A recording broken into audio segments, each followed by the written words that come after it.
Buenas tardes, compañeras y compañeros que nos acompañan el día de hoy, a nuestra sesión número 1 de nuestra primera jornada de capacitación. Las recomendaciones generales son las siguientes: mantener su cámara encendida, cuidar y mantener su micrófono cerrado.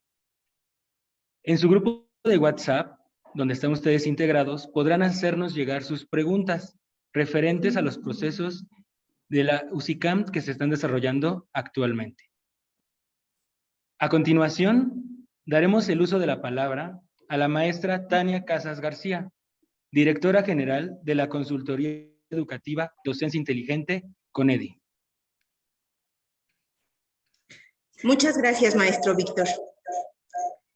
Con la intención de brindar un acompañamiento integral a los participantes en los diferentes procesos, la Consultoría Educativa Docencia Inteligente CONEDI tiene el honor de recibir a la doctora Patricia Frola Ruiz a esta primera sesión de nuestra jornada de capacitación con el conversatorio sobre los procesos de UCICAM. Doctora, sea usted bienvenida. Es grato para mí también presentar y darle la más cordial bienvenida al doctor Jesús Velázquez, quien nos acompañará también en esta sesión de trabajo. Muchísimas gracias a ambos por estar con nosotros. A continuación, escucharemos el currículum de nuestra ponente. Buenas tardes, tengo el gusto de presentarles el currículum de la doctora Helga Patricia Frola Ruiz, quien es licenciada en Psicología Educativa, tiene la maestría en Psicología Educación Especial, doctorado honoris causa por el Claustro Doctoral 2021, postulante finalista en el Senado de la República para la Junta Directiva del Organismo para la Mejora Continua de la Educación, julio 2019. Participante, visita Finlandia 2019 para líderes educativos en la Universidad de Turku. Participante de la 5ª edición del curso de inmersión pedagógica en Finlandia, organizado por el Instituto Scalae de Barcelona, España, para la calidad de enseñanza de aprendizaje. Recibió la certificación de la OCDE-CEP Harvard Educational School como líder en reformas educativas, área de profesionalización docente y gestión educativa. Ex becaria del Gobierno de Canadá en la Universidad de Toronto. Consultora del Programa de Naciones Unidas para Asuntos de Derechos de las Personas con Discapacidad y Atención a la Diversidad. Certificada por My Learning Factory como profesora de ambientes virtuales, diseñadora del plan de estudios por competencias del bachillerato de la Universidad Autónoma del Estado de México. Consultora del ILSE, Instituto Latinoamericano de la Comunicación Educativa en materia de tecnología adaptativa. Capacitadora nacional del Ceneval. Psicóloga, directora y asesora técnica de la Ciudad de México en la Dirección de Servicios Educativos en Iztapalapa. Autora de más de 22 libros sobre educación, evaluación y escuelas incluyentes. Considerada experta destacada en materia de evaluación cualitativa y cuantitativa del aprendizaje. Ponente en foros nacionales e internacionales en Toronto, Chile, La Habana, Portland, Costa Rica, Guatemala, Ecuador. Consultora y capacitadora de docentes y directivos en más de 350 instituciones educativas del país. Es un gusto tenerla con nosotros. Le cedemos la palabra. Bienvenida, doctora. Muchísimas gracias. ¿Qué tal? Qué gusto estar aquí con ustedes. Y bueno, me voy a permitir saludarles, pero sobre todo, pues felicitarles por estar aquí. Tanto el CIESI como la organización CONEDI, pues sabemos que tienen intereses y objetivos comunes. El CIESI también tiene como propósito, pues coadyuvar en estos procesos de formación para que las y los docentes pues tengan más oportunidades y más elementos de juicio y de toma de decisiones frente a estos procesos que, si bien van definiendo el proyecto profesional de cada uno de ustedes, también requieren reflexión y muchísima preparación para salir de ellos exitosamente bien librados. A nombre de el doctor Jesús Velázquez, que también ya está por aquí, y su servidora Patricia Frola, pues le damos la más cordial bienvenida a todos los presentes. Un gusto de verdad y pues adelante. Cedo también el micrófono al doctor Jesús Velázquez para que nos brinde unas palabras también de bienvenida. Adelante. ¿Qué tal, maestras, maestros? Muy buenas tardes.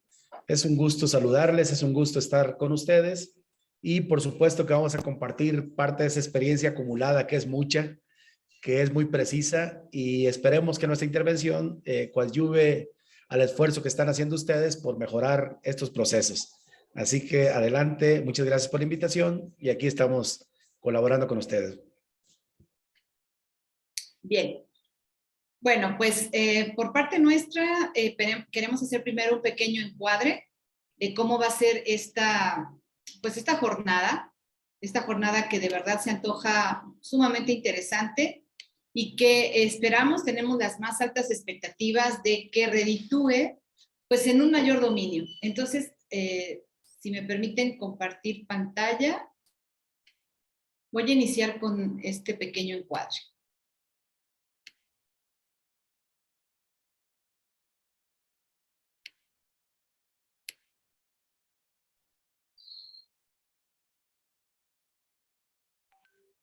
No sé si se está compartiendo.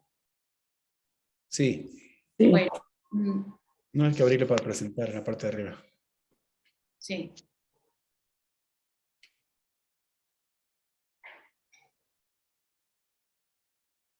Listo.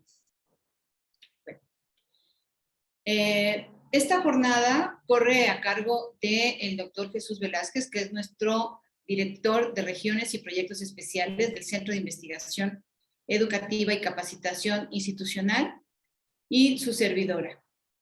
Ambos estamos generalmente desarrollando pues estrategias y proyectos que tienen que ver con cómo los maestros enfrentan de la mejor manera estos procesos. La jornada dura 6 sesiones, ahorita la vamos a ver, y tiene como propósito que al terminar la jornada el participante podrá contar con elementos tanto conceptuales como normativos, procedimentales y actitudinales para enfrentar los diferentes procesos de evaluación docente con mayores posibilidades de éxito. No estamos diciendo que éxito rotundo y total y garantizado, pero sí con más elementos para alcanzar el éxito en estos procesos, ¿no? Y no lo decimos por ustedes, sino lo decimos por lo atribulados y accidentados que están todos los procesos en el UCICAM hoy día. Y bueno, no es ningún secreto lo que estoy diciendo, basta nada más ver los diferentes grupos y las diferentes expresiones que los mismos maestros han hecho de estos atribulados procesos. Sin embargo, tenemos que pues partir con buenas bases. Este trayecto, maestros, que es de 6 sesiones programadas para los días jueves, va a tener 2 productos entregables para fines de acreditación y como evidencia de su aprendizaje. El primer producto entregable va a ser lo que le llamamos el semáforo de tu perfil. Tú debes hacer un pequeño diagnóstico o autoevaluación a manera de un semáforo de qué rasgos cuentas y que tienes en tu personalidad, cuentas con ellos en tu desempeño como docente o como directivo, según el caso. Y este instrumento es una especie de diagnóstico o autodiagnóstico para que tú ubiques qué tan lejos o qué tan cerca estás de dominar ese perfil que la Secretaría de Educación Pública finalmente está buscando, ¿no? Y el otro producto, el otro entregable es un simulador de reactivos. ¿Por qué? Porque, bueno, ustedes saben bien que el 30% del resultado final, pues depende de un examen objetivo que está construido a partir de reactivos de opción múltiple. Y el entregar estos simuladores o trabajar en ellos, pues les va a servir de muchísimo en este proceso. Van a tener un libro de consulta permanente, eso también es muy importante que lo sepan. Este libro somos los autores, el doctor Jesús Velázquez y su servidora, en todos estos años acumulados de experiencia, de las estrategias cognitivas, los tips y todas las formas de responder correctamente los reactivos de opción múltiple. No es magia, no es ninguna fórmula secreta, es toda vez que han estudiado, toda vez que se han preparado, sí es necesario saber cosas procedimentales muy específicas, muy con lupa, muy de así a mano, de manera artesanal, cómo enfrentar los diferentes formatos, tipos, niveles taxonómicos de reactivos que existen o que vienen generalmente en este tipo de pruebas. ¿Sí? Y bueno, por último, pues presentar a nuestros expertos. Yo me voy a permitir leer la reseña del doctor Jesús Velázquez para que quede completo el panorama frente a todos ustedes. El doctor José de Jesús Velázquez, de entrada es licenciado en Ciencias Sociales y es maestro en Educación con especialidad en Intervención en la Práctica Docente. Él es doctorado con mención honorífica en Desarrollo de Competencias Educativas y tiene una certificación como profesor para impartir cursos en ambientes virtuales de aprendizaje. Es participante en la Universidad de Turku, Finlandia, en la visita de estudio como líderes educativos. También es participante en la 5ª edición del curso de Inmersión Pedagógica en Finlandia, organizada por el Instituto Scalae en Barcelona. Es diplomado en Creatividad Aplicada a la Educación, diplomado en Desarrollo de Competencias para la Educación Media Superior y Superior y asesor del Centro de Estudios de Posgrado de la Secretaría de Educación en Jalisco. Es también diseñador del plan de estudios de la maestría en Educación Emprendedora y del doctorado en Competencias Docentes también. Fundador de Frobel Educación Editores, la editorial del Magisterio, y director de proyectos especiales del Centro de Investigación Educativa y Capacitación Institucional. Autor y coautor de más de 22 libros relacionados con la lúdica, la educación basada en competencias y, por supuesto, la didáctica en todas sus variedades y todas sus aplicaciones. Así le damos también la bienvenida a este trabajo, a este proyecto. Bueno, pues con esto cierro este encuadre y esta presentación. No sé si hasta este punto hay algún comentario. Los organizadores que nos indiquen si estaban abiertos los micrófonos, si no, para continuar. Adelante, doctora. Ok. Muchísimas gracias. Ok. Bueno, esta es a manera de encuadre, un panorama general en dónde están ustedes ahorita, pues en la antesala. Esto es el proyecto, esta es la idea. Y hay una diapositiva, no sé si la alcanzaron a ver, donde está calendarizado las sesiones.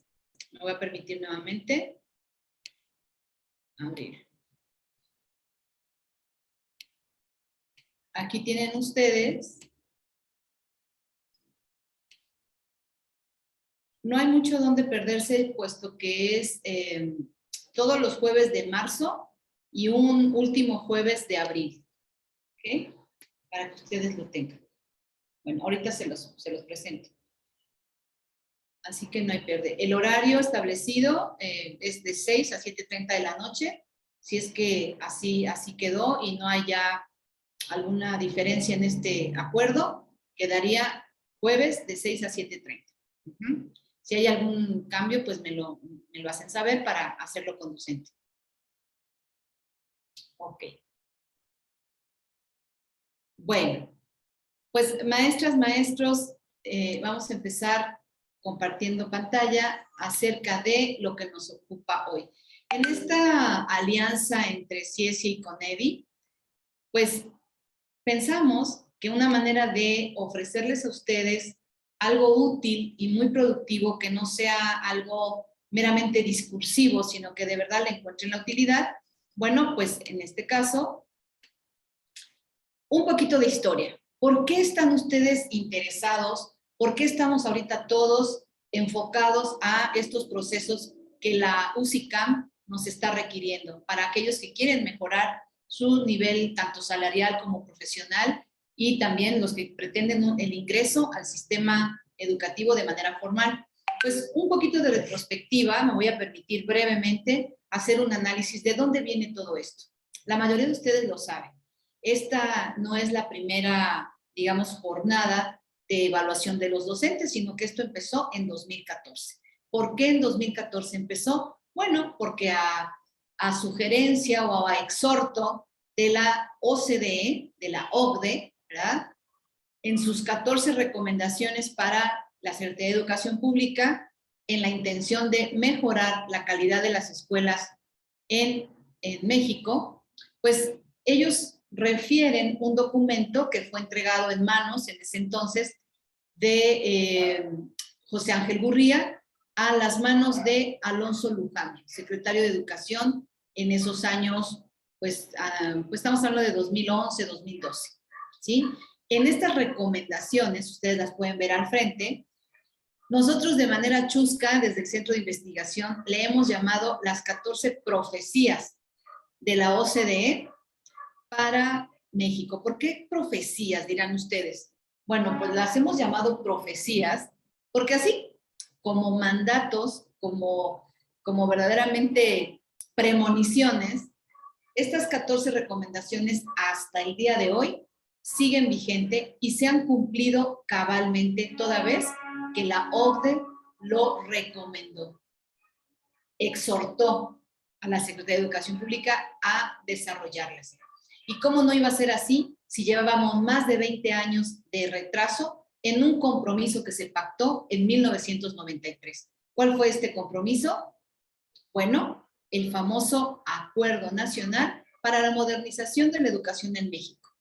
Al notar, la OCDE, al notar que no había avance ni tal modernidad que se comprometió México a desarrollar desde los años 90, pues sí, hizo el señalamiento como diciendo, a ver, Secretaría de Educación Pública, llevamos 20 años de atraso y no has cumplido ese pacto, ese Acuerdo Nacional para la Modernización, ya que ni hay mejor educación, ni hay modernización en la educación, y al contrario, cada vez que es evaluado el sistema, pues sale a la baja, ¿no?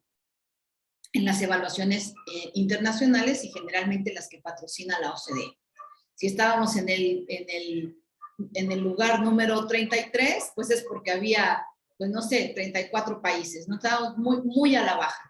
Entonces surge esta iniciativa y como resultado de 2 años de investigación del nivel de las escuelas y el desempeño de los estudiantes en México, surge este documento, aquí lo tienen al frente. ¿Y qué rescatamos de este documento? Que les digo, no hay una sola recomendación que no esté hasta el día de hoy cabalmente cumplida. ¿Les dice algo esto? Les dice algo que aun cuando en estos años ha habido alternancia de gobierno, alternancia de partidos, esas directrices que marcó la OCDE se siguen a pie juntillas. Bueno, no sé qué les dé a pensar, pero nosotros interpretamos que aquí quien rebana el queso y rebana el pastel, pues no es precisamente el Ejecutivo Nacional, ¿ok? Los organismos globalizantes o globalizadores tienen mucho que ver en todo esto. ¿Cuáles son las 2 recomendaciones más relevantes que tienen que ver con los procesos de UCICAM? Porque finalmente de eso se trata, relacionarlo. La primera y la segunda. Nos piden definir la enseñanza eficaz y resulta que cuando hacen esta recomendación, en la Secretaría de Educación no existía la definición de qué se va a entender por la enseñanza eficaz. El famoso marco de la buena enseñanza que otros países, como Chile, con muy buenos resultados educativos, ya tenía bien diseñado, bien implementado, pues en México ni siquiera sabíamos de qué estaban hablando. Y la segunda recomendación también, definir la dirección escolar eficaz, es decir, el marco de la buena dirección, pues tampoco existía. Entonces, entre esas recomendaciones, pues se tuvo que trabajar a marchas forzadas y salió la primera edición de los famosos, ustedes lo recordarán, perfiles, parámetros e indicadores. Sí, en aquella mal llamada, pero resulta que hoy pareciera que estamos en la peor planeada reforma actual. En ese tiempo el INEE fue el encargado como organismo autónomo de diseñar esas formas de evaluación para encontrar aquellos buenos docentes con el buen marco de la enseñanza y en ese tiempo, se acordarán ustedes, bueno, algunos son muy jóvenes, pero en ese tiempo se le llamó una evaluación docente punitiva por el hecho de que había una posibilidad de cuando no salías con los niveles idóneos o con los grados de idoneidad en tu perfil de desempeño docente, pues sí, había la posibilidad o de un cese, que fueron realmente escasos las situaciones que se dio, y o cambio de función, o el retiro, ¿sí? O sea, jubílate porque no nos estás dando el ancho. Y tiene una lógica de si llevas 4 evaluaciones seguidas cada año y en todas ellas estás saliendo insuficiente, pues sí habla de que la vocación docente y la preparación docente no se te da o no se nos da. Y eso, pensando en la supremacía del interés en la infancia, pues, oye, casi, a lo mejor se va a escuchar un poco fuerte, pero es déjame de echar a perder generaciones de chiquillos y chiquillas, ¿no? Entonces tenía una lógica, tenía un sentido.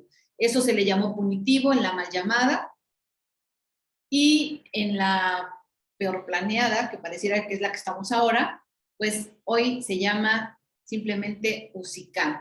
Los perfiles, parámetros e indicadores hoy se convirtieron en dominios, criterios e indicadores. Se revivió el esquema muy parecido a lo que era antes carrera magisterial. Pero, ¿qué tipo de docente o de directivo se busca? La Secretaría de Educación, hagan en cuenta que pegó en todos los postes del país, en los postes de las esquinas, un letrero que dice se busca. Se busca. ¿Qué se busca? Pues se busca un docente y se busca un directivo o directivo que demuestre tener fortalecidos estos dominios de su perfil profesional, ¿sí? Este famoso marco para la excelencia de la enseñanza y la gestión escolar de la educación básica. Estos perfiles profesionales con criterios e indicadores que finalmente son los que, si tú los tienes, muéstralos y seguramente la Secretaría de Educación Pública te busca, te requiere, te necesita. Y entonces, en el caso de los docentes, pues existen 4 grandes dominios que son deseables en tu persona. Si tú logras demostrar que los tienes, iba a decir, ni lo dudes que vas a perder, pero hoy día con tantas tribulaciones sí cabe la duda. Pero bueno, ¿qué se busca como docente? Una maestra, un maestro que asume su quehacer profesional con apego a los principios filosóficos, éticos y legales de la educación mexicana. Si tú dominas esto, eres buen candidato. Te buscan, ahí te buscan. Una maestra, un maestro que conoce a sus alumnos para brindarles una atención educativa con inclusión, equidad y excelencia. Son términos que aparecen hoy en el artículo 3º constitucional. Ojo, porque si aparecen allí, son exigibles. Busca una maestra, un maestro que genera ambientes favorables para el aprendizaje y la participación de todas las niñas, los niños y los adolescentes. Se busca una maestra, un maestro que participe y colabora en la transformación y mejora de la escuela y la comunidad. Y así, todas las figuras educativas que están susceptibles de concursar, como el técnico docente, los asesores técnico-pedagógicos, los directivos. A ver, maestros, ¿no se está compartiendo? No. No, maestra. No, maestra. estamos viendo nada de presentación. No, en ningún momento. Desde que inició, pero pensamos que así estaban trabajando. Eso. No lo puedo creer. Con razón están como los buitos, nada más así con los ojitos abiertos. Sí, prestando toda la atención. Qué mala didáctica, tanto que nos esperamos para la presentación. Sí, ya vi que ahora sí. Bueno, ok.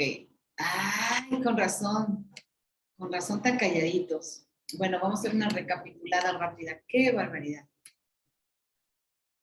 Bueno, ahí están las famosísimas 14 recomendaciones, que les decía que son las 14 profecías.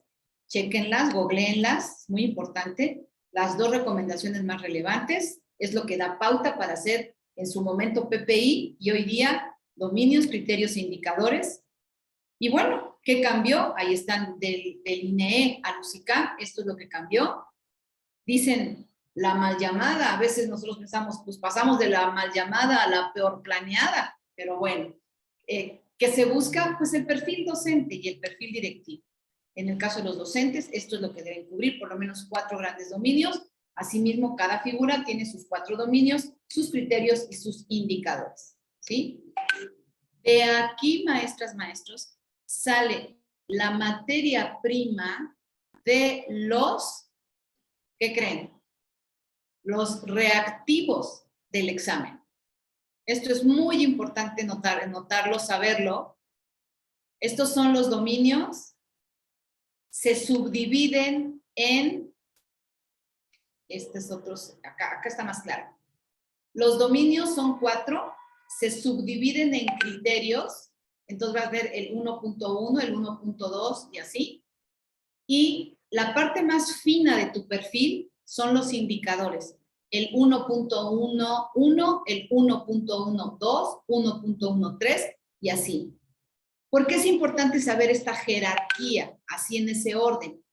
Porque no te van a hacer los reactivos o las preguntas, las tareas evaluativas, no salen de tus dominios, no salen de tus criterios, salen de los indicadores de que tú cuentas con esos dominios. La parte más desglosada, la parte más fina. Si en este caso, si a mí me dijeran, yo fuera elaboradora de reactivos, del examen que les pesa el 30% de todo el proceso de evaluación, pues a mí me entregan esta lista de indicadores de la cual yo debo utilizar para elaborar reactivos. Dato interesante, ¿verdad? Bueno, ¿cómo y con qué se verifican los dominios de los docentes y los directivos? Bueno, les acabo de explicar que se verifican a partir de los indicadores de evaluación, pero un poquito de nociones de evaluación. Primero que nada, para el USICAM, ¿cuál es el objeto de evaluación que tienen? ¿Qué es lo evaluable de ustedes? ¿Qué es lo que pretenden evaluar? Digo, evaluar todo lo que hace un docente es como titánico si se pretendiera evaluar realmente todo lo que hacemos en nuestro trabajo cotidiano. Entonces tienen que recortar, ¿se acuerdan? Tienen que hacer un recorte, qué cosas sí, qué cosas no. Bueno, en este caso, se están limitando a evaluar o medir. La palabra correcta es medir, porque lo están haciendo con un instrumento cuantitativo. Lo que están midiendo son conocimientos retenidos por el docente. Conocimientos que pueden tener niveles taxonómicos de conocimientos enteramente memorísticos, por ahí que se encarga un micro, conocimientos de comprensión, por ejemplo, de la normatividad, de los principios pedagógicos, del desarrollo infantil, lo que dice ahí el perfil, y también van a indagar si tienes conocimientos aplicables a situaciones contextualizadas. Lo que mide un examen aquí y en China, maestros, que quede muy claro, es conocimiento retenido, pero en 3 distintos niveles de complejidad mental.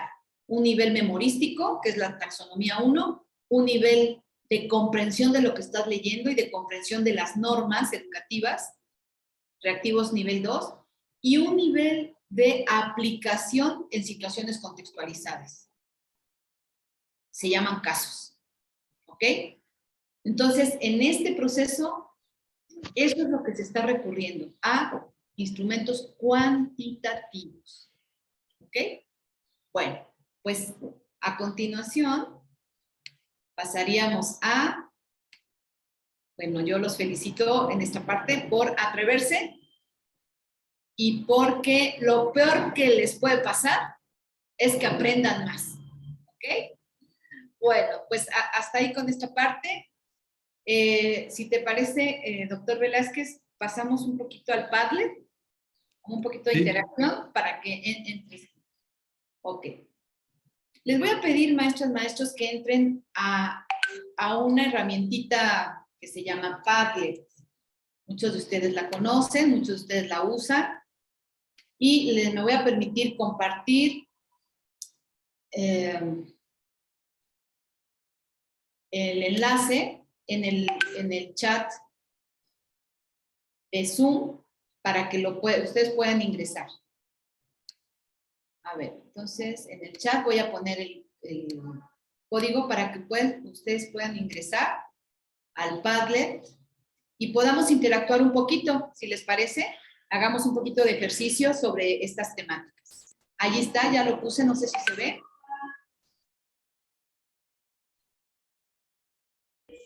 Sí. Sí. Muy bien, ingresen por favor.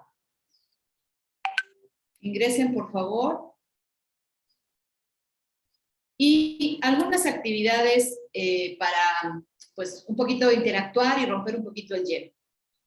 A ver, también aprovechemos este Padlet, le llamamos Padlet a este muro compartido, muro colaborativo, donde todos pueden aportar lo que gusten, ¿no? En la primera columna, lo que se te pide es que escribas tu nombre, un correo y una imagen que diga algo de ti. Cuando ustedes le dan clic a esta crucecita, ¿ya la vieron? Se abre una serie de opciones. ¿Quieres compartir una imagen? Busca una imagen que sea representativa de ti, de tu persona, ¿ok? Puede ser un GIF. Vaya. ¿No quieres compartir imagen? Pues tómate una foto y compártela. ¿No? Le das guardar. Que ya compartiste. Muy bien. Ahí están las fotos, ¿no? Muy bien, Minerva, tú compartiste unos platos muy bonitos. Ok, son como de Talavera. ¿Eres de Puebla? Ok. Cada quien haga este ejercicio, romper un poquito el hielo, presentarnos y responder las preguntas exploratorias de saberes previos. Acuérdense que en toda clase, en toda situación de aprendizaje, la exploración de saberes previos es vital para ubicar ese diagnóstico grupal, esos conocimientos que todos ya traen previamente y que los tenemos que potenciar y utilizar para actuar en consecuencia. Okay, perdón, doctora, no soy de Puebla, soy de Toluca, vivo en un pueblito que se llama Tecají, pero como soy promotora de educación artística, pues me gusta mucho la parte del arte. Ok, una artista. Bienvenida al grupo. Sí, soy también actriz. Qué genial. No, pues esta herramienta te va a resultar de lo más incluyente, versátil y súper artística. Este Padlet, muy bien. Bueno, sí, hago uso de él, muchas gracias. Qué bueno. Bueno, pues respondan lo que consideren que pueden responder, que les interesa de manera abierta y muy libre. Un minutito nada más le vamos a dar a esta actividad para pasar a la segunda parte.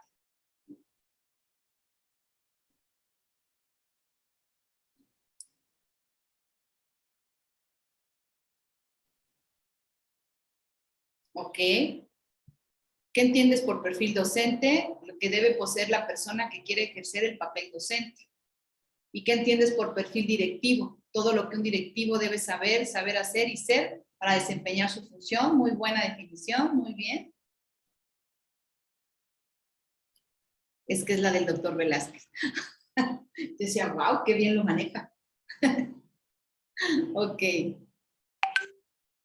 Muy bien, vayan entrando, por favor. Ok. No sé si están entrando en el chat al ejercicio, a la herramienta.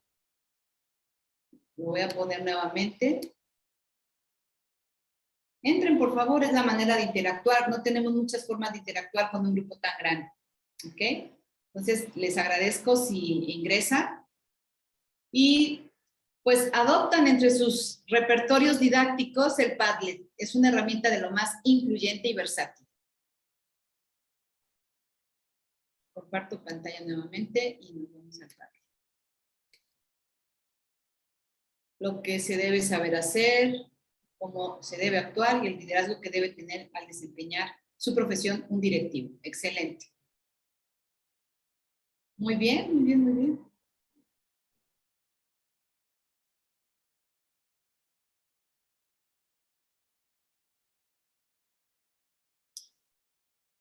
Bueno.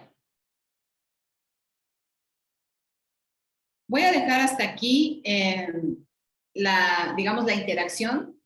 Va a quedar abierto el Padlet para que sigan ustedes incorporando sus conceptos. Estos de los requisitos y los factores a evaluar para la admisión, acá están. Ok. Pues los podemos ir retomando conforme avanzamos en la exposición. De hecho, los vamos a puntualizar y a cargo del doctor Velázquez va a profundizar en ellos. Bueno, pues hasta aquí entonces. Sigan subiendo sus participaciones al Padlet mientras les seguimos avanzando, porque pues por cuestiones de tiempo tenemos que ser breves, no extendernos mucho. Ok. Pues bueno, dejo de compartir y le dejo los micrófonos con todo gusto al doctor Jesús Velázquez. Adelante, doctor. Sí, gracias. Gracias. Bueno, vamos a ir descubriendo algunas cosas bien interesantes cuando analizamos el perfil. Retomen la pregunta, por favor. Retomen la pregunta que decía lo siguiente. Escúchenla muy bien. ¿Cuáles son los factores? ¿Cuáles son los requisitos? Y más puntualmente, ¿cuál es el referente que se toma para la participación en estos procesos? ¿Cuál es el referente? Bueno, ya había dado la respuesta la doctora Frola. El referente, maestros, maestras, es el marco para la excelencia en la enseñanza para los docentes o el marco para la excelencia en la gestión para los directivos, ¿sí? Van a ver qué interesantes descubrimientos vamos a ir haciendo cuando analicemos ya con lupa ese referente y les va a dar así como mucha luz sobre lo que tenemos que hacer. Bueno, voy a presentar una diapositiva sobre los 4 perfiles, juntos, ¿sí? Esto como referente. Yo sé que está muy pequeñita la letra para algunos, no la alcanzan a ver, no se preocupen, les vamos a compartir la presentación. Ya en el grupo de WhatsApp que tienen ustedes, se las pasamos a Conedi y ellos que se la compartan con ustedes, ¿de acuerdo? Miren, vean qué interesante descubrimiento vamos a ir haciendo así de manera muy sucinta, muy aterrizada. Primero,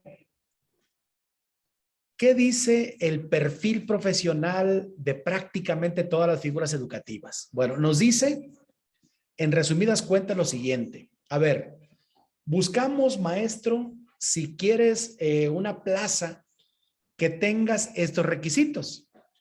Buscamos director, si quieres ser director, buscamos estos requisitos. ¿Sí? Si quieres ser supervisor, queremos que cumplas con estos requisitos. Y hay una ATP bueno, ahorita no está concursándose la plaza en algunos, pues no está concursando, pero se requieren ciertos requisitos para el desempeño de su función.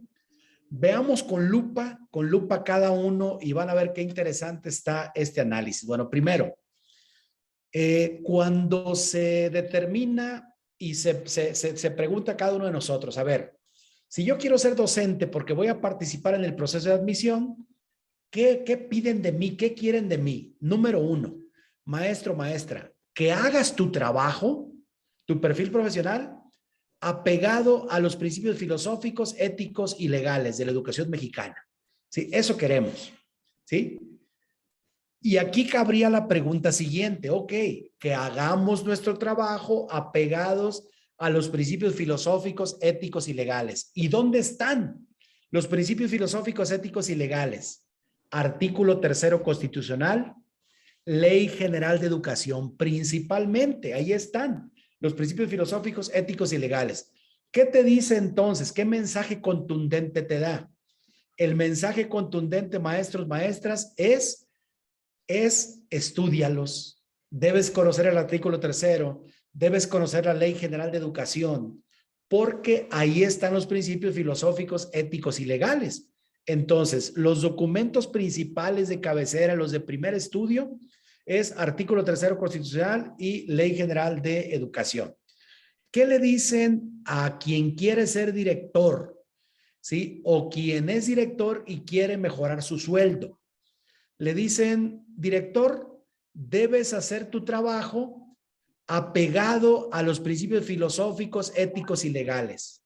O sea, como director debes conocer los principios filosóficos, éticos y legales. ¿Cuál es el mensaje? El mismo. A ver, como ATP, bueno, te piden que asumas tu trabajo apegado a principios filosóficos, éticos y legales. Supervisor, lo mismo, principios filosóficos, éticos y legales. Conclusión, maestras, maestras.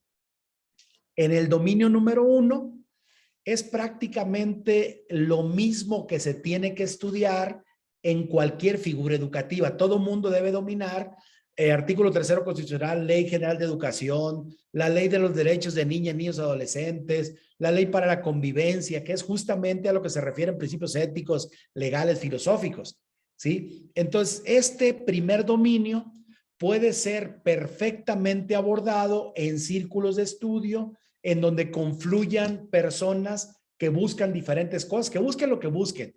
Busques promoción vertical, horizontal, admisión, seas docente, seas director, seas supervisor. Todo mundo debe reflexionar sobre esos documentos normativos porque es donde están contenidos los principios filosóficos, éticos y legales, ¿sí? Entonces, es un asunto, no porque te vayan a preguntar qué dice el artículo 3º o qué dice la Ley General de Educación, no, sino porque van a poner casos, situaciones donde se pone como ejemplo cómo actúa un docente, cómo actúa un directivo y te van a verificar respecto a tu reflexión si tú estás seleccionando la opción correcta en donde se está actuando con apego a los principios filosóficos, éticos y legales en casos, en situaciones, en reactivos. Entonces, esa es una primera materia de estudio para todos. Pero vamos viendo cómo se desdoblan los dominios y qué implica. Aclaro, esto lo platicamos y lo rebotamos junto con las personas que elaboraron el perfil para analizar y para entender claramente qué lógica está siguiendo la elaboración de estos perfiles y sabiendo esa lógica, pues sabemos cómo direccionar el estudio. Vean qué interesante está el dominio número 2, el dominio número 2. Pero les voy a pedir que pongan atención en el dominio número 2 en una palabrita, en una palabra. Y esa palabra es conoce, en el caso del docente. En el caso de un directivo, la palabra es reconoce. ¿Qué significa reconoce? Volver a conocer. O sea, eso que ya conocías, vuélvelo a conocer, reconoce. ¿Qué dice el perfil de un técnico docente? Conoce. ¿Qué dice el perfil de un supervisor? Conoce. Ahora, ¿conoce qué? El docente conoce qué, el director conoce qué, el ATP conoce qué, el supervisor conoce qué. A ver, maestro, te están pidiendo en el dominio número 2 que conozcas, pero que conozcas ¿qué? A tus alumnos, ¿sí? Sus características, su desarrollo, sus ritmos de aprendizaje, su contexto, en dónde viven, cómo se relacionan, cómo es su desarrollo, qué características tienen a esas edades, que conozcas, maestra, maestro, a tus alumnos.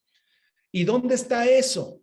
En la bibliografía que dice Desarrollo del niño y del adolescente, Judith Messe, en libros Cómo aprenden los niños, ¿sí? En otras fuentes que hablan de la importancia del contexto en el aprendizaje, ¿sí?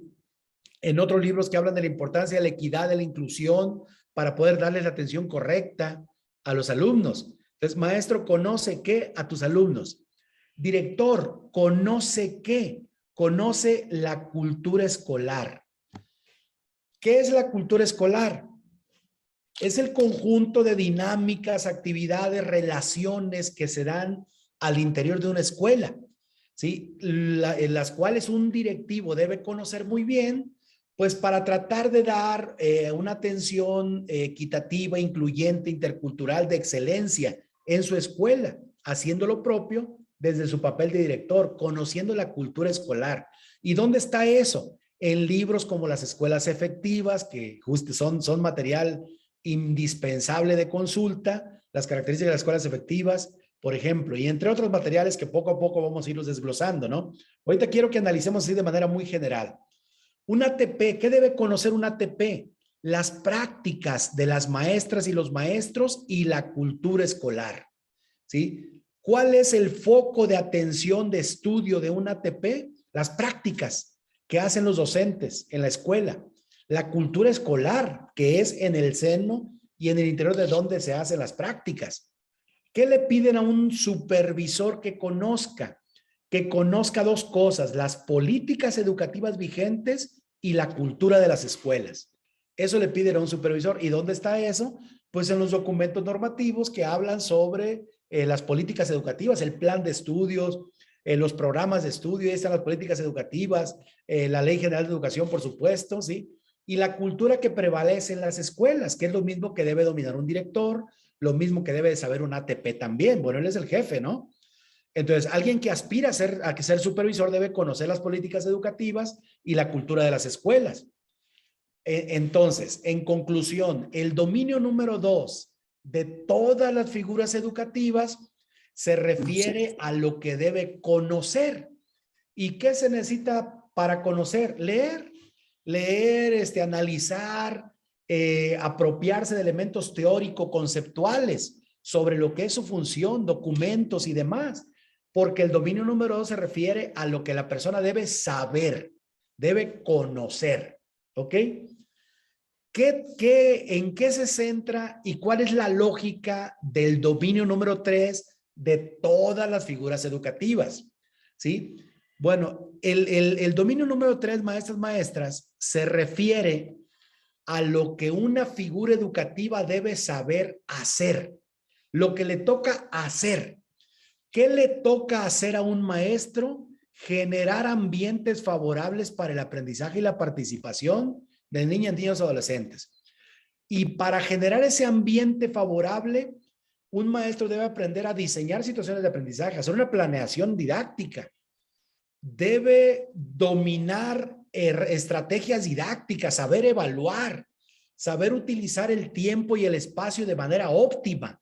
Eso es generar ambientes favorables para el aprendizaje. Cómo generar empatía con los alumnos, cómo establecer comunicación eficaz con ellos, comunicación asertiva con los estudiantes. Bueno, de todo esto es parte de lo que a un docente le debe caracterizar, generar ambientes favorables para el aprendizaje. ¿Qué le toca hacer a un director?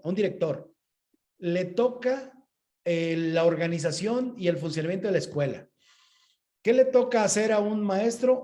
Hacer que la escuela esté bien organizada y que funcione como relojito, que funcione bien, ¿ok? Encaminando su trabajo, por supuesto, a la formación integral de los estudiantes, de los alumnos y alumnas de la escuela, ¿sí? Entonces, es materia de trabajo de un director la organización y funcionamiento de la escuela. Y lo que debe dominar un director es la organización y funcionamiento de la escuela, ¿sí? ¿Qué le toca a un ATP? ¿Qué tiene que hacer un ATP? Favorecer que las prácticas de las maestras y los maestros se centren en el máximo logro de aprendizaje, ¿sí? Entonces, eso le toca hacer al ATP, que las prácticas de las maestras y los maestros logren el máximo, se centren en el máximo logro del aprendizaje, ¿sí? Las prácticas educativas sean eficientes, eficaces para que logren aprendizajes significativos. ¿Y qué le toca hacer a un supervisor? El papel del supervisor es favorecer la transformación de las prácticas pedagógicas. ¿Y cómo se favorece esa transformación? Pues observándolas, asesorando, acompañando a los docentes, a los directores en sus respectivas escuelas, ¿sí?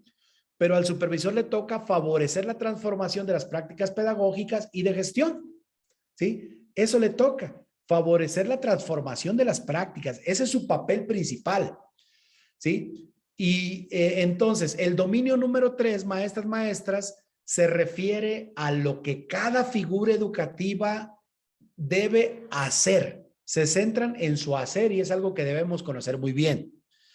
El dominio número 4, invariablemente en todas las figuras educativas, se refiere al trabajo colaborativo con las comunidades escolares a las que se pertenece y a la relación con otras entidades como la familia, como la autoridad educativa, ¿sí? Y a eso se refiere el dominio número 4. Bueno, ¿qué le piden a un docente en el dominio número 4? Que participe y colabore en la transformación y mejora de la escuela y la comunidad, ¿sí? Y esto tiene que ver con la participación en el consejo técnico, el hacer trabajo colaborativo, la comunicación con las familias, el formar a los individuos para transformar a la comunidad también.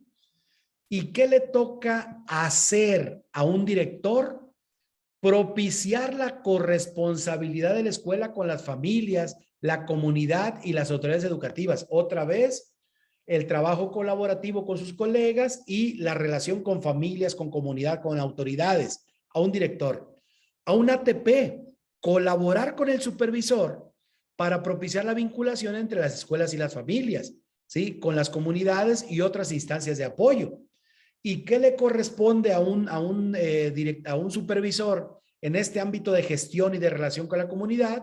Le corresponde vincular con autoridades educativas, ¿sí? Con diferentes instancias de apoyo, con comunidades, con familias, ¿sí? Para contribuir así echándole montón a la transformación y mejora de las escuelas.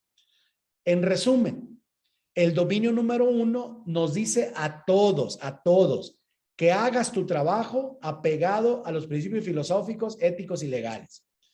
El dominio número 2 me dice lo que yo debo conocer, lo que debo saber, los dominios teórico-conceptuales desde mi perspectiva. No nos piden a todos que conozcamos lo mismo, no. Al docente que conozca a los alumnos, al director que conozca la cultura escolar, al ATP que conozca sus prácticas, al supervisor que conozca la política educativa y la cultura escolar, ¿sí? El dominio número 3 se refiere a lo que debes hacer, ¿sí? El docente trabajar en el aula en ambientes favorables, el director organizando y haciendo que la escuela funcione, el ATP acompañando a los docentes para que mejoren las prácticas y los alumnos aprendan, ¿sí? El supervisor tratando de transformar esas prácticas pedagógicas y de gestión para lograr aprendizajes. Y en la última parte, a todos nos toca colaborar, el docente en su consejo técnico de escuela, el director en su consejo técnico de zona, el supervisor en el consejo técnico de supervisores también, ¿sí? Y relacionar, vincular a la escuela con las familias, con la comunidad, con las autoridades, con una sola finalidad, que se logre, así echándole montón, el aprendizaje de las estudiantes y de las alumnas y los alumnos de la escuela, ¿sí? Entonces, bueno, espero que este análisis, así general, genérico, pues, nos haga entender cuál es la lógica que tiene la elaboración de ese perfil en los dominios. Pero vayámonos un poquito antes finalmente, maestras, el perfil anteriormente en el 2014 empezaron siendo 5 dimensiones, de las dimensiones se derivaban parámetros y de los parámetros se derivaron indicadores, ¿ok? Ahora lo que debemos saber es que existen 4 dominios. Existen criterios que se derivan de cada dominio, más o menos 13, 14 en cada figura, y existen indicadores que se derivan de cada uno de los criterios.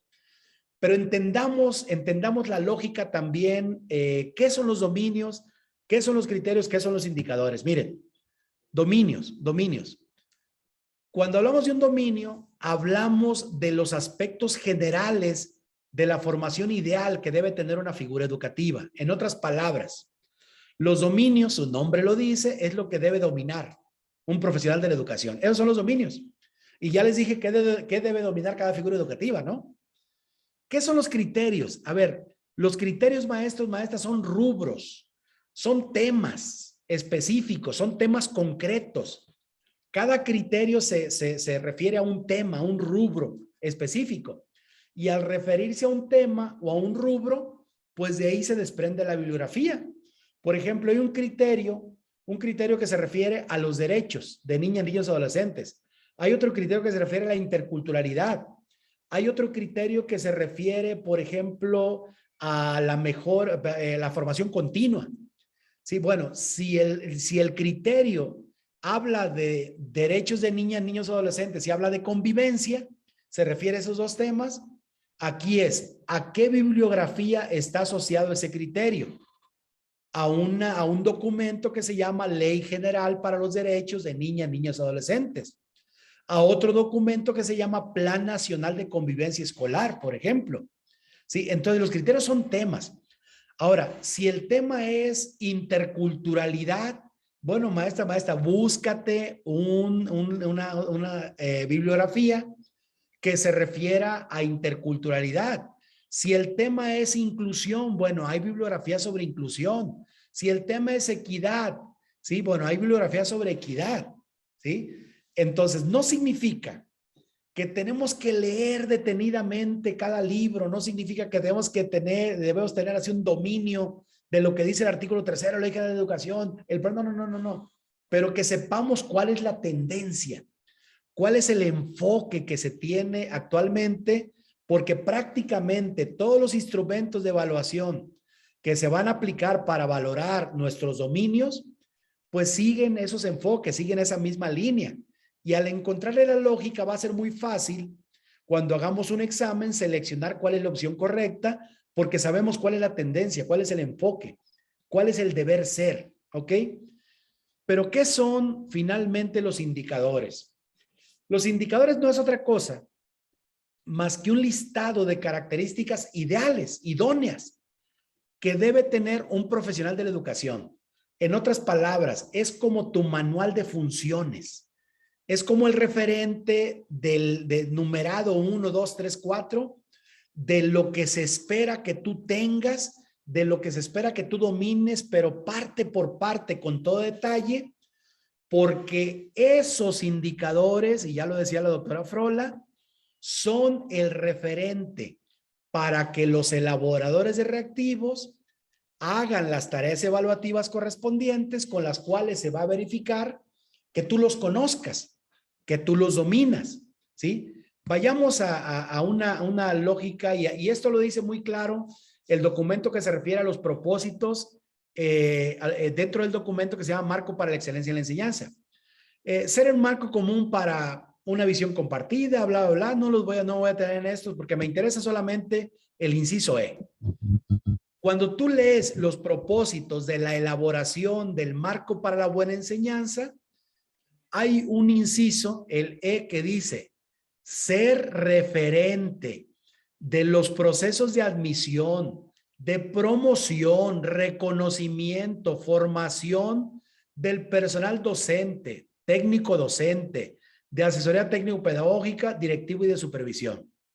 ¿Les queda alguna duda que los dominios, los criterios y los indicadores son el referente de estos procesos de admisión, promoción, de todas las figuras educativas? Que no nos quede ninguna duda. En los documentos oficiales y en el propio marco para la excelencia en la enseñanza y la gestión, ahí lo dice explícitamente en el inciso E. Bueno, al saber esto, pues tendríamos que ver entonces, antes de ello, ¿qué debo estudiar? ¿Cómo debo organizar mi estudio? A ver, ejemplo, esto lo voy a poner nada más como ejemplo.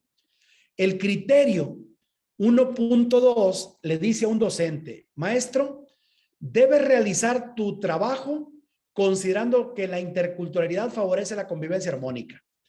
¿Qué temas se abordan en este criterio? 2, interculturalidad y convivencia. ¿Sí? Vamos al perfil de un director. Director, te toca que en tu comunidad escolar se establezcan relaciones interpersonales armónicas y pacíficas. ¿Qué es eso, maestras? Convivencia, buena convivencia. Supervisor, que en todas las escuelas que tú diriges, que tú supervisas, se establezcan relaciones interpersonales armónicas y pacíficas. ¿Qué es esto? Convivencia. ¿Cuál es el mensaje que nos manda con esto? Estudia el documento del Programa Nacional de Convivencia Escolar, si eres supervisor, si eres director o si eres docente.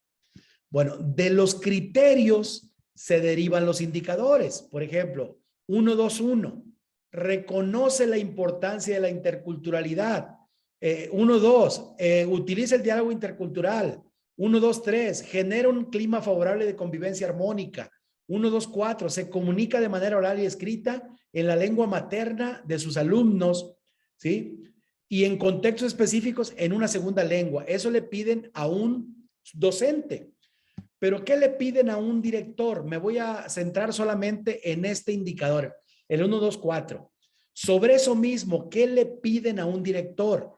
Que se comprometa con acciones orientadas a garantizar que las niñas, niños y adolescentes que asisten a la escuela, escuchen todo lo complejo que está esto, reciban una atención educativa en su lengua materna. En otras palabras, ¿qué le dice a un director?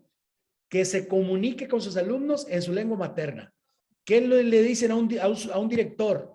Que garantice que los maestros se comuniquen con sus alumnos en su lengua materna.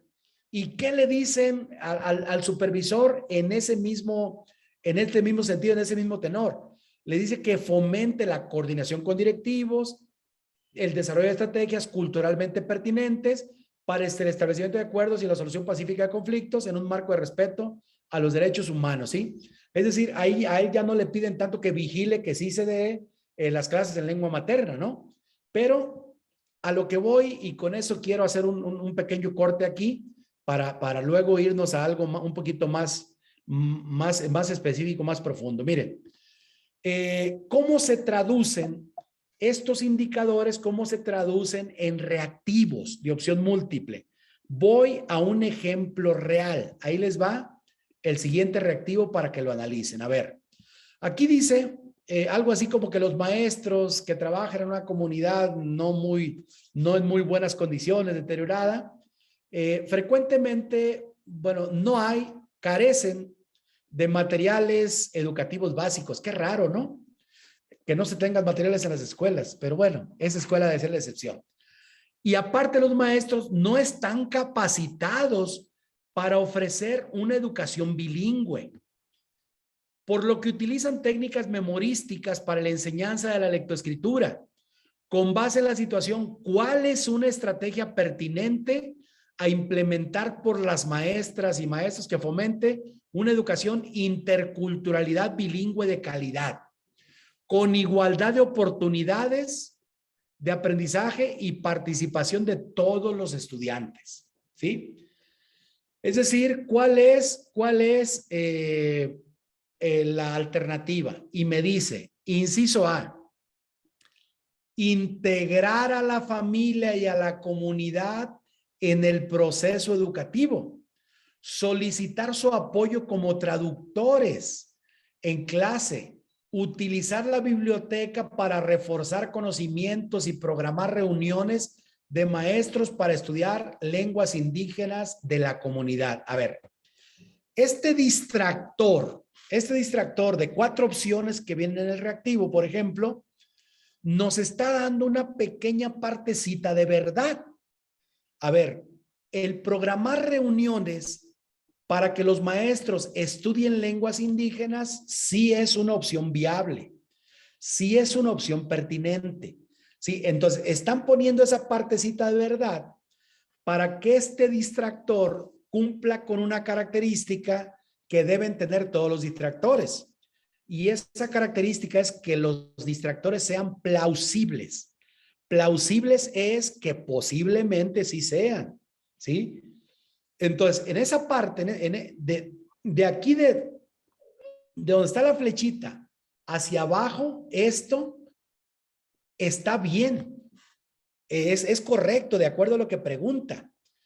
Pero cuando en la parte de arriba me dice que integremos a la familia y a la comunidad del proceso educativo y que además le solicitemos el apoyo a los papás para que vayan y traduzcan, en esa parte este distractor se muere. Esa opción se muere. ¿Por qué razón? Porque los padres de familia no son un recurso educativo. Sí, porque los padres de familia no tienen por qué meterse en actividades de enseñanza-aprendizaje. Son un recurso de apoyo emocional, un recurso de apoyo del cumplimiento de la responsabilidad de las tareas, de hacer que lleven los materiales, pero nunca deben ser considerados como un recurso educativo. ¿sí? Entonces, en este distractor, digamos, la mitad de la redacción está mal. Lo primero está mal, ¿sí? Lo segundo está bien. ¿A qué le apuestan? A que si tú no estás muy seguro, que tú digas, ah, no, sí, es que los maestros tienen que aprender lenguas indígenas y sí, está bien que los papás traduzcan. En la Ley General de Educación se habla claramente de cuál es el papel de los padres de familia y nunca se reconoce que deben participar directamente dentro del aula en el proceso de enseñanza-aprendizaje. Así que eso definitivamente no, ¿sí? El inciso B dice, incluir actividades sobre relevancia cultural y lingüística, derechos humanos, inclusión, participación e integración grupal, socialización respetuosa y tolerante. Este distractor tiene casi toda la redacción muy acorde, como tendiente a que sí, efectivamente, eso es lo que se debe hacer, claro. Hay que incluir actividades sobre relevancia cultural, lingüística, derechos humanos, inclusión, participación e integración grupal, sí, pero vean cómo remata este reactivo. E integrar a las familias en las actividades escolares, rotundamente no, y ahí perdimos a este reactivo. Ahí perdimos a este distractor, perdón, a esta opción, ¿sí? En una partecita, vean qué interesante que está la redacción para poder discriminar quién sabe de quién no sabe. El inciso C, que es el correcto, aclaro. Distribuir equitativamente el tiempo de enseñanza para cada lengua. Utilizar actividades contextualizadas, claro. Crear un ambiente áulico de doble inversión, es decir, en los diferentes lenguas. Y utilizar espacios comunitarios que propicien el aprendizaje, claro. El utilizar espacios áulicos comunitarios, ¿sí? Que propicien el aprendizaje es diferente a pedirle a los papás que me ayuden en el salón de clases o en la escuela. No, yo voy a utilizar algún espacio comunitario, yo los voy a llevar contigo para que nos expliques, para que veamos, para que analicemos, para que nos hables de ello. Pero no te estoy diciendo que vayas a mi escuela y que entres a mi grupo a que nos digas, no. Al contrario, sí es posible, ¿sí? Pero no al revés de que los papás estén ayudando en las tareas escolares dentro de la escuela, en el aula, ¿sí? Entonces, eso está bien. Ahora, inciso D, simplemente para ver por qué se descarta. Solicitar a las autoridades educativas los materiales necesarios para las clases bilingües, sí, cómo no, ¿sí? En cuanto les pidas, oiga, necesito material para las clases bilingües, sí, videos, una televisión, no, claro. Como están así nomás muy prestos para decir, en cuanto me lo pidas, ahí te va. Por supuesto que no, no. Organizar visitas a diferentes espacios comunitarios. Vean cómo aquí ya se murió el distractor, ¿sí? El solicitar a las autoridades, ¿sí? Porque aunque no te den, tú debes estar capacitado para poder resolver el problema, ¿sí? Con o sin ayuda de las autoridades. Ese es el heroísmo que se pide de los maestros, ¿no? Lo demás ya tiende a una cuestión bien. Organizar visitas a diferentes espacios comunitarios, sí, está bien. Para reforzar identidad, correcto. Asegurar aprendizaje significativo, correcto. Fomentar la interculturalidad, correcto. En esa parte está bien. En la parte que se muere el reactivo es donde te dice, no, aquí la respuesta es, la solución es, la vía es que le solicitamos materiales a las autoridades para hacer las clases bilingües. En esa parte se muere el distractor, ¿sí? Entonces, lo que quiero en este caso no es enfatizar en estrategias para responder exámenes de opción múltiple, que ya les estoy dando una, pero no ese es el énfasis. Lo que quiero es que ustedes analicen claramente el por qué es importante conocer cada uno de los indicadores sobre todo, porque de ahí se desprenden los reactivos, ¿ok? Ahora vean, ¿de qué indicador salió este reactivo? Salió de este y salió de este, ¿sí?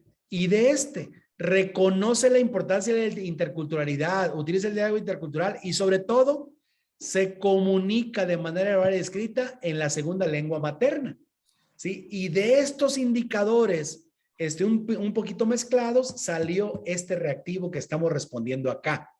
Entonces, no te van a preguntar si conoces los indicadores o no, eso no te van a preguntar, pero sí es importante leerlos saber cuál es la tendencia, cuál es el enfoque, ¿sí? Hacia dónde se va moviendo, porque los indicadores, que quede claro, se convierten en reactivos de opción múltiple. Eso lo vamos a ver más adelante, ¿sí? Pero en este momento es como entender esa generalidad. Finalizo mi intervención con lo siguiente. Maestros, importantísimo estar atentos a algunas fechas perentorias. La primera convocatoria que salió fueron las de promoción vertical de básica y de media superior. Salió la convocatoria el 17 de enero, hicieron citas para el registro del 24 al 29, paréntesis. Las citas es un martirio hacerlas. Cada día se van liberando la cantidad, solamente lo que el sistema aguanta día con día, y la gente se desespera obviamente porque no alcanza, si no alcanza, no alcanzas. No se preocupen, sí van a alcanzar, sí, pero tengan paciencia, pero inténtenlo todos los días. Tengan paciencia, pero inténtenlo todos los días, ¿no? Después de la cita tienen que llevar a verificar su documentación. Menciono esto porque en promoción vertical ya se vencieron casi todas las fechas, ¿sí? Ya hicieron las citas para el registro, ya llevaron su documentación y el que entró, bueno, pues ya entró.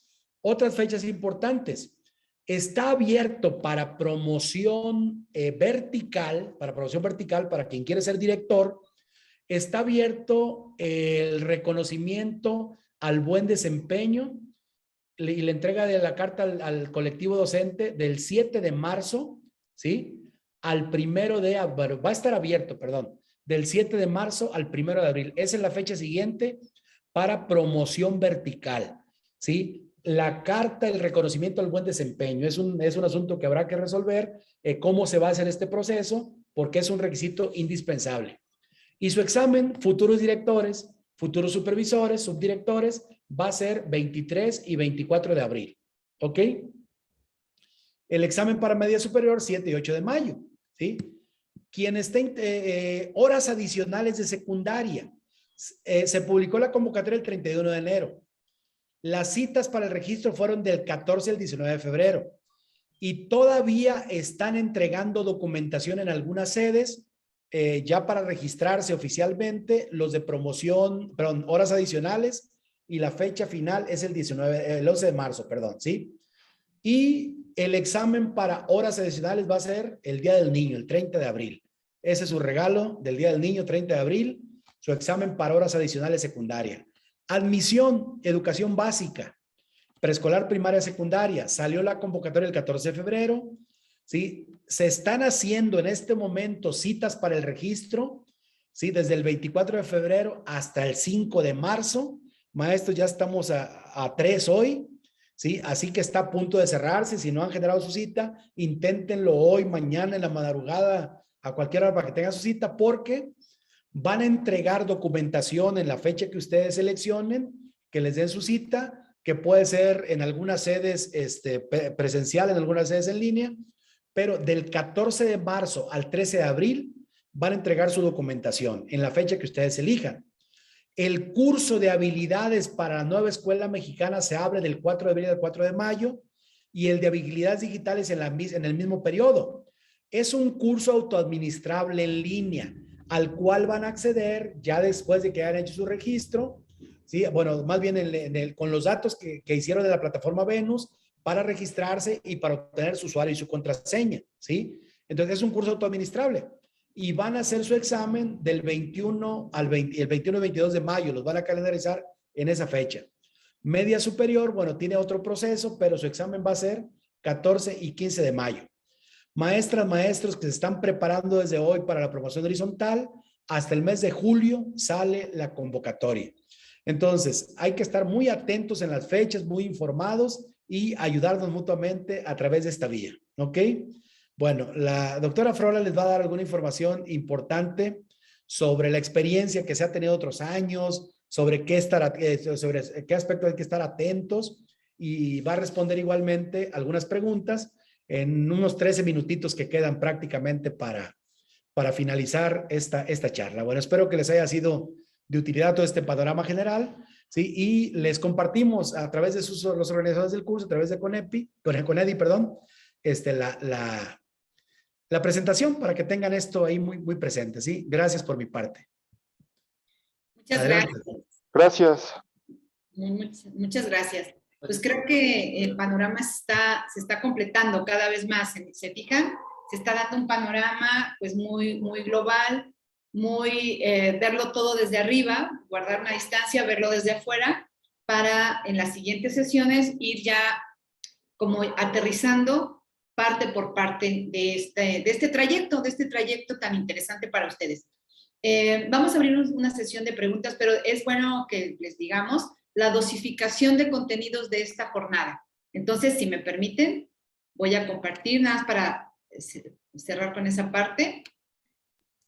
Igual, comentarles, maestras, sé que hay en este momento muchas preguntas, muchas dudas. Poco a poco se van a ir aclarando. Inclusive, quienes en el grupo de WhatsApp donde están, pues creo que es la vía idónea para que les vayan respondiendo, para que este espacio lo vayan utilizando de la manera más óptima, ¿no? Porque ya estoy viendo el curso de habilidades directivas, igual se lleva a cabo en línea, igual, y es un curso autoadministrable, pero vamos ahorita con la tabla de contenidos. Adelante. Y ya estas son como especificaciones. Esta primera sesión era meramente una mirada desde arriba, muy global, y ya después vamos a ir particularizando. Bueno, los contenidos se dosifican de la siguiente manera. Primera sesión, pues es meramente un conversatorio sobre las generalidades del proceso, ¿sí? En la segunda vamos a hablar directamente ya de perfiles directivos, sus criterios, sus indicadores. En la tercera sesión hablaremos del perfil de supervisores y pues todo lo que conlleva, ¿no? La carga que tiene un supervisor. Sobre todo transitar de lo administrativo a lo técnico pedagógico. Esa es la prueba de fuego para el perfil de supervisor actual. En la sesión 4 vamos a trabajar ahora sí ya con las y los docentes de educación básica y qué es lo que busca la SEP en ustedes. Las y los docentes de media superior, si es que hay algunos aquí presentes, bueno, en la misma circunstancia. Y por último, ahora sí que la perla de la corona es cómo enfrentar el examen de opción múltiple que finalmente representa el 30% del resultado final para ustedes. Entonces, con esa dosificación y dejando ahora sí que el platillo fuerte para el final, porque pues de eso finalmente depende uno u otro resultado. Esa es la dosificación. Y por último, el cronograma, ¿no? Aquí lo tienen ustedes. Estas diapositivas, esta presentación, las tiene el maestro Jorge, que seguramente se los van a compartir en sus grupos. Ahí está la sesión 1, la 2, la 3, la 4 y las fechas en el horario que hemos establecido. Si hay algún cambio, sin problema, lo hacemos, ¿ok? Quería yo, bueno, que esto quedara muy claro y cerrar con lo siguiente. Una evaluación de la naturaleza que van ustedes a enfrentar tiene ciertos ejes rectores y ciertos como retos o desafíos que ustedes tienen que enfrentar. En generaciones pasadas, todavía cuando las organizaba el INEE, en la famosa mal llamada, fue muy claro, fue mucho más consistente el cuidado metodológico del proceso, hay que decirlo. A lo mejor aquí aplica esa de tiempos pasados fueron mejores.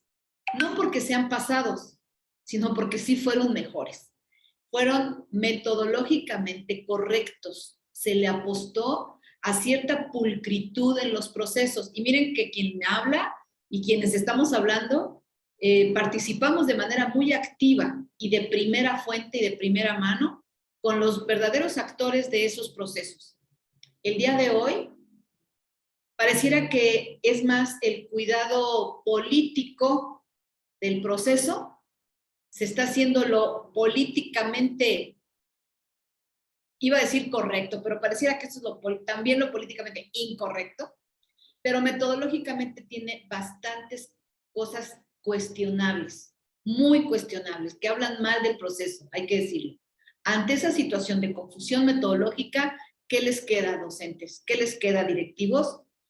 No dejar cabos sueltos, porque por una rendija se cuela la incertidumbre, se cuela la incongruencia y los afectados no van a ser los de UCICAM, créanmelo.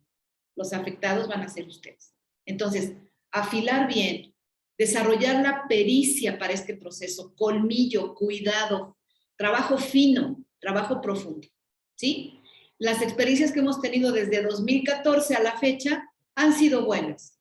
Ustedes pueden ver en nuestras redes sociales que los agradecimientos cuando están entregando resultados nos llueven, no quiero ser presumida ni mucho menos, pero los maestros saben que están con las personas que tienen más experiencia desde el día 1 que se empezó a evaluar a los maestros y a las maestras.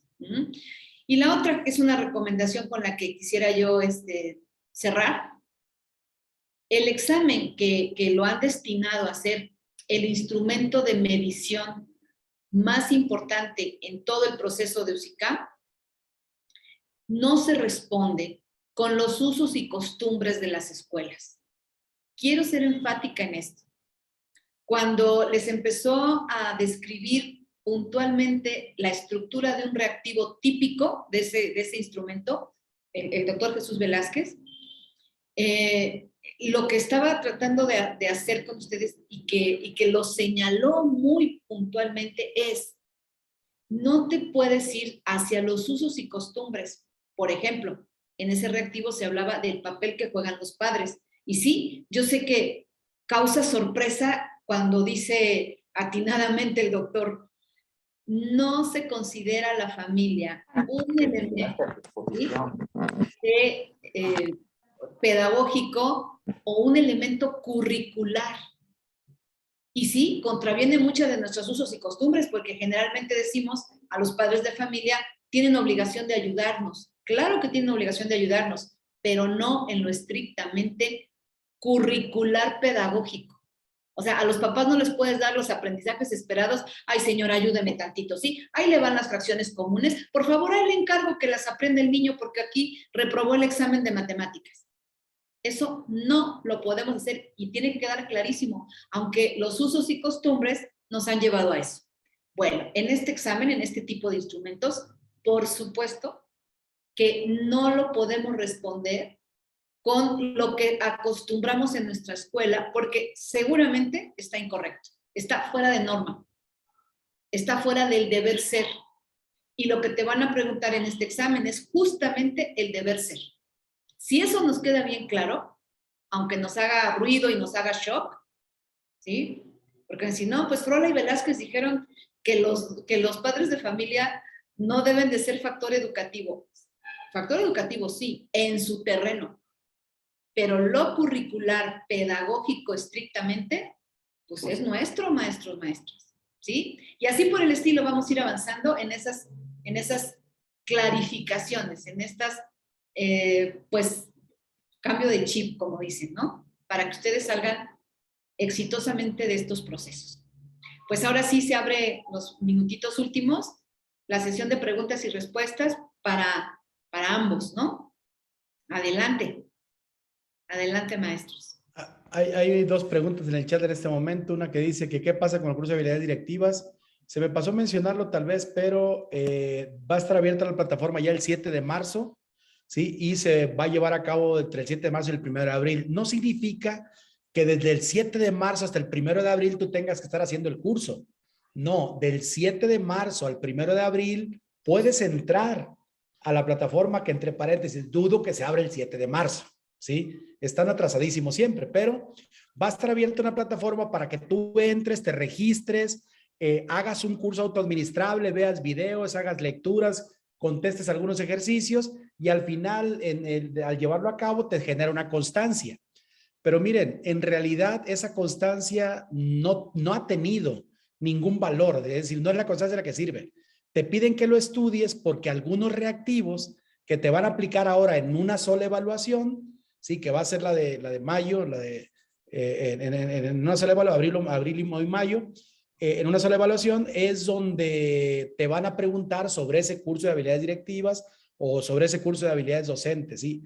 Pero de todas maneras hay que cumplir con ese requisito, ¿sí? No quiere decir que todo ese lapso, no, puedes hacerlo en un día, en 2 días, ¿sí? Según cómo sea tu ritmo de avance. Y bueno, ya saben cómo abundan luego los vivales que te ofrecen hasta las respuestas y hacértelo. No lo acepten, háganlo, se aprende. Porque ese aprendizaje les va a dar elementos para que respondan a exámenes de opción múltiple. No es la constancia la que vale, ¿Ok? Dice, ¿qué hacer cuando la USICAM no me ha resuelto desde enero a la fecha mi cambio de correo para generar mi cita? Yo creo que es un asunto de USICAM estatal. Si tú preguntas a USICAM central, te dice remítete a tu autoridad local. Sí, así está. ¿Alguna información sobre el formato de reconocimiento al buen desempeño? Lo van a descargar de la página de USICAM. Les recomiendo mucho. La ventaja de estar en estos grupos es que la primera persona que logre obtenerlo, hasta la fecha nadie lo conoce todavía ese instrumento, pero el primero que logre bajarlo, tengan la seguridad de que va a ser exactamente el mismo para todas las entidades. Va a cambiar el logo, pero el contenido va a ser el mismo, ¿no? Pero miren, es lamentablemente, cuestiones que se prestan mucho a la simulación, pero no es otra cosa más que una serie de aspectos de tu propio colectivo que tú tienes que presentar. Es decir, te están diciendo, maestro, preséntame tu evaluación de lo que dicen tu colectivo sobre ti. ¿A qué creen que se preste eso? ¿Sí? Lamentablemente muchas veces a simulación. No debería, pero así pasa, ¿no? Sí sale en la página Venus, en las páginas de USICAM, ahí va a salir. Lo más seguro que es en la página de USICAM, es donde se publica, pero no se preocupen, lo van a tener todos si hay tiempo para responderlo y se responde de un día para otro. Sí, que no les estrese esa parte, ¿no? Ok. Dice que cómo se valora esa carta al buen desempeño de acuerdo a las opciones de características que se listan. Le van a preguntar al colectivo docente cómo es tu desempeño, cómo es tu trayectoria profesional, que si te consideran apto para desempeñar una función directiva, ¿sí? Y van a dar, normalmente es como una especie de escala de Likert, ¿sí? Del 1 al 10, ¿cómo evalúas en este aspecto al compañero, ¿sí? Pero va a ser algo, es un cuestionario, realmente no va a ser de adelante, maestra Frola. Sí, justamente en esa pregunta, la escala de Likert seguramente va a ser el instrumento que elijan. ¿Qué es una escala de Likert? Es un instrumento bastante subjetivo, porque tiene mucha subjetividad, pero por lo menos tengan el consuelo de que está de alguna manera regulado por rangos de calidad en lo que les pregunten. La escala de Likert tiene niveles, ¿se acuerdan? A veces las escalas de Likert las ponen en los restaurantes cuando te piden que evalúes el servicio y te ponen carita enojada si fue muy malo, carita seria si fue medio y carita feliz si fue muy buen servicio. Ese es un ejemplo de escala de Likert. Precisamente para controlar la subjetividad, porque no se sabe qué tal que le caes gordo a un compañero que te va a evaluar y el compañero, si fuera un instrumento abierto de redacción libre, ¿no? No, hombre, pues se ensaña poniendo lo peor de ti, ¿no? Hasta echándole de su cosecha. Seguramente esta escala de Likert pretende regular un poquito la subjetividad. Le caigas bien o le caigas mal, hay un rango donde se trata de ser lo más objetivo posible. Pudieron haberlo hecho de otras maneras, pero como no nos preguntaron, pues ni modo, ¿verdad? Eso es lo que hay. Pero seguramente así se va a manejar, ¿sí? Pero que tengan ustedes buen conocimiento de los términos, que cuando vean, mira, sí es una escala de Likert. ¿Qué propiedades tienen las escalas de Likert? Pues estas que les estoy platicando, más otras que les vamos a platicar durante las sesiones. Porque no hay como maestro, salud, no hay nada mejor que ser experto en evaluación, maestros, ya que tienes la profesión más obligada a ser experto en evaluación. Si lo tuyo es el aprendizaje, obviamente debes ser experto en evaluación de eso, evaluación del aprendizaje. Pues también para que no nos sorprenda, ¿sí? Eso sería como redondeando la respuesta. Ok. A ver, dice ahí, ¿cómo debe ser el documento? No, ya me fui más abajo. De antemano agradezco su tiempo y apoyo para cumplir nuestro objetivo. Tengo una duda sobre los cursos. ¿Puedo hacer un curso en este momento y tendrá validez aun cuando tenga una fecha posterior? No, me parece que ya no. Son antes del 14 de febrero. Cuidado con eso.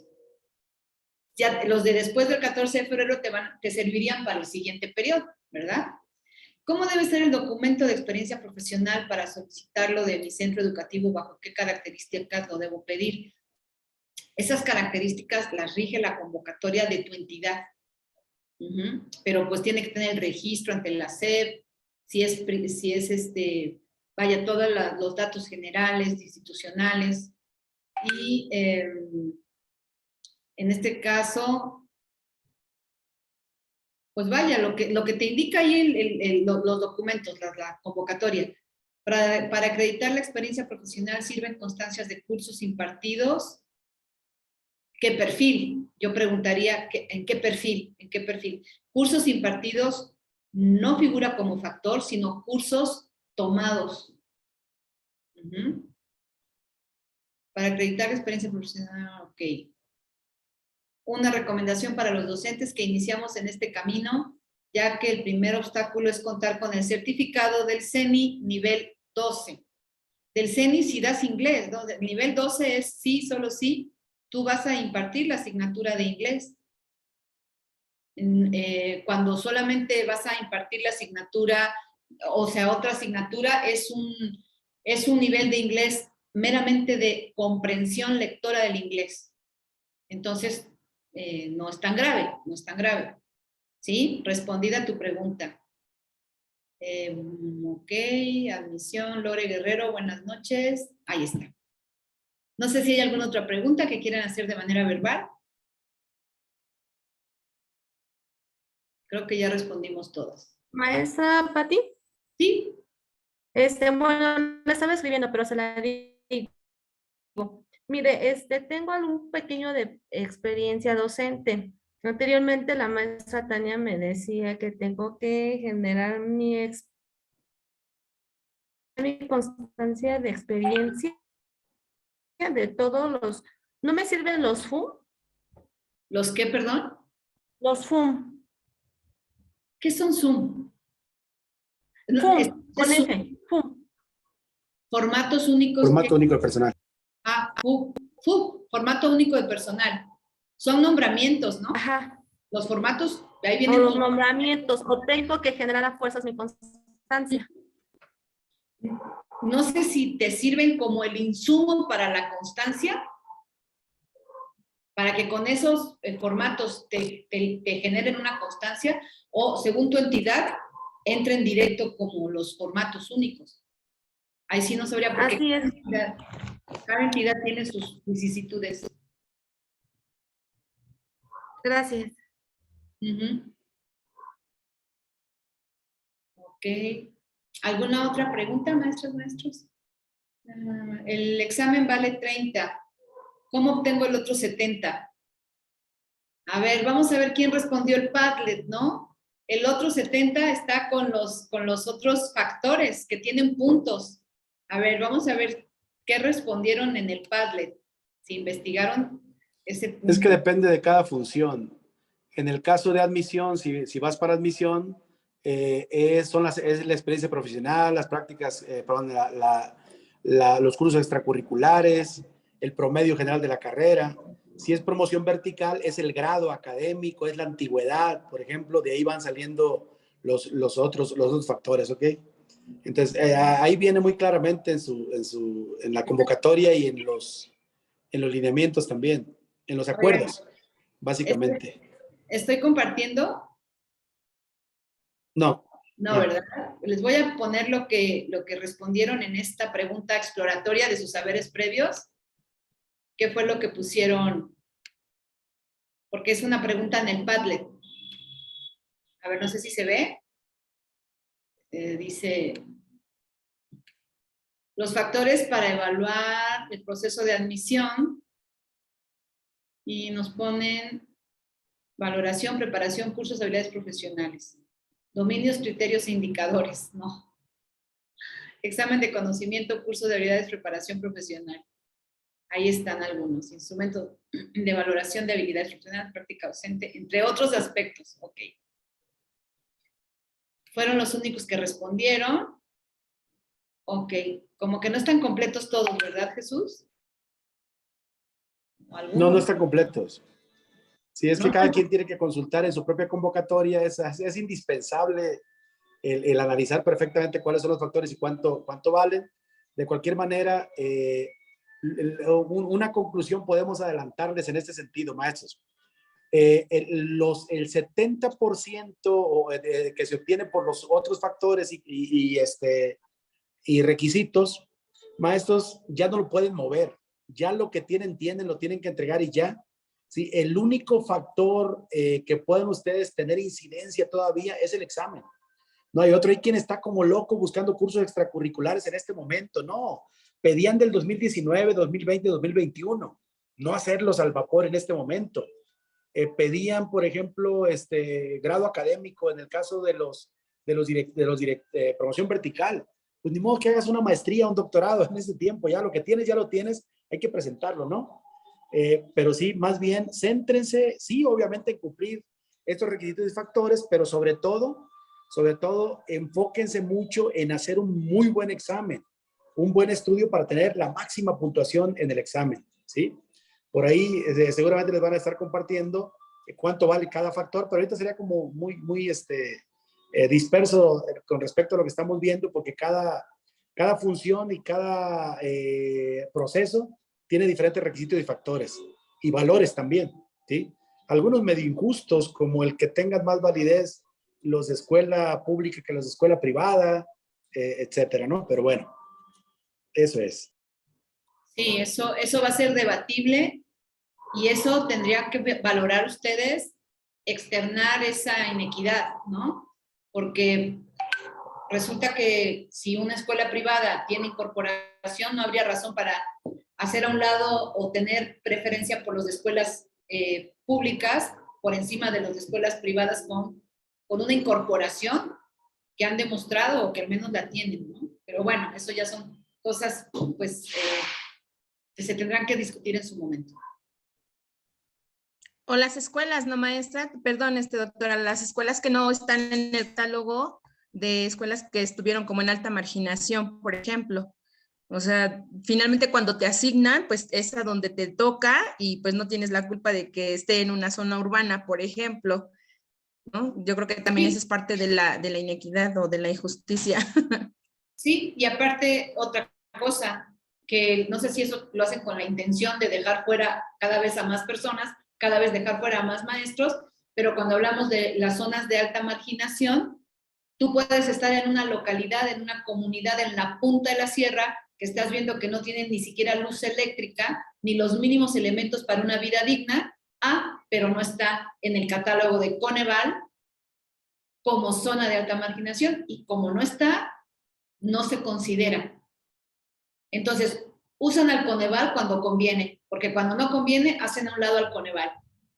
Entonces, pues sí, porque ni siquiera conocen esas escuelas, entonces ni siquiera saben que no tienen lo que no tienen. exacto. Desafortunadamente, y no las meten. Y no les conviene, maestra, porque si vieran realmente las escuelas en estado de marginación y de pobreza alimentaria, pobreza intelectual, pobreza económica y de tantas formas de pobreza que también el Coneval define, no, hombre, pues sería el 80% de las escuelas en México.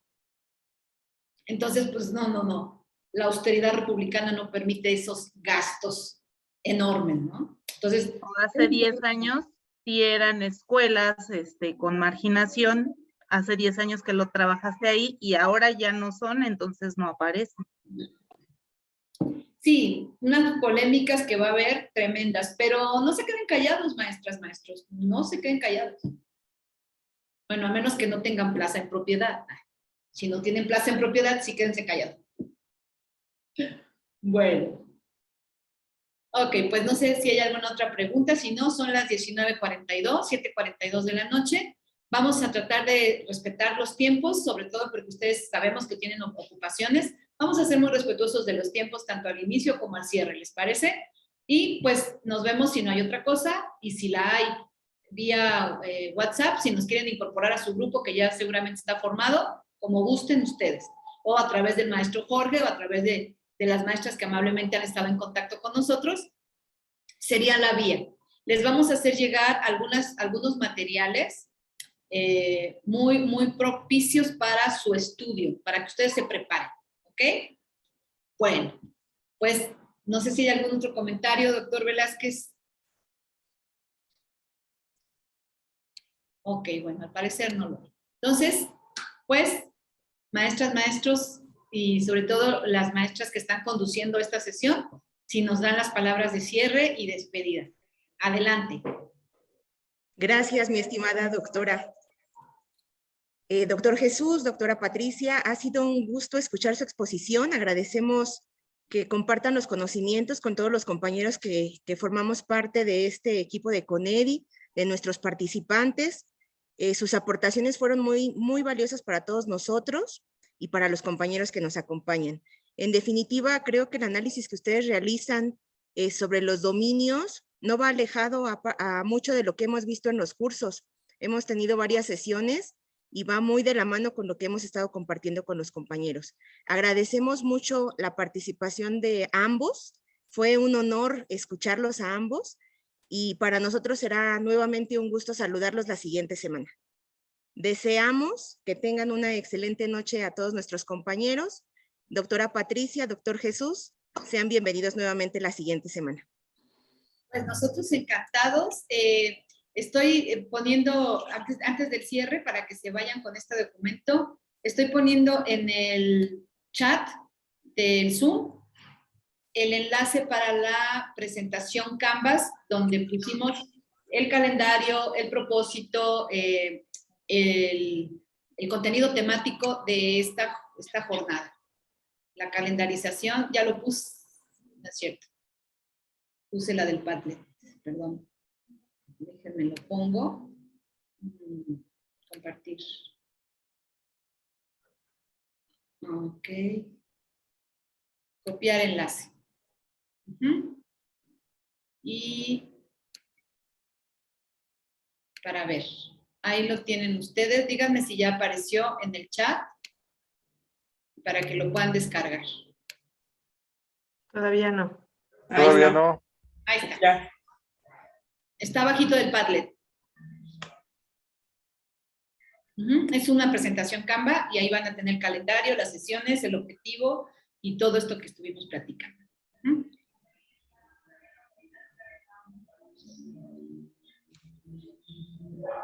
Gracias, Francisco. Pues gracias a todos ustedes. Y pues que descansen. Muy buena noche. Es jueves, todavía nos falta el viernes. Hasta luego, maestras, maestros. Un abrazo. Hasta luego. Buenas noches. Hasta luego, Gracias. doctora. Muchas gracias. Gracias. Buenas noches.